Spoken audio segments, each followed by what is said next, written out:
ఈరోజు నెల్లూరు జిల్లా మే 1వ తారీఖున సాయంత్రం యువగలం ప్రోగ్రామ్ జరిగింది. లోకేష్ సార్తో ఇంటరాక్షన్ జరిగింది.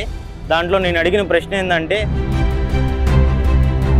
సార్ లాస్ట్ ఇయర్ March 3 మనకి G20 అయింది కదా, global investor meet, global investor summit అయింది కదా.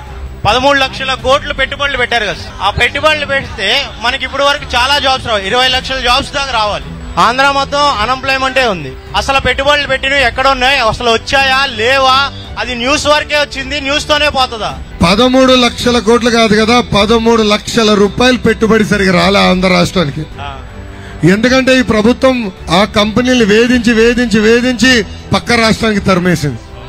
దానివల్ల మనం తీవ్రంగా నష్టపోయాం. ఒక్క పరిశ్రమ కూడా రాలా.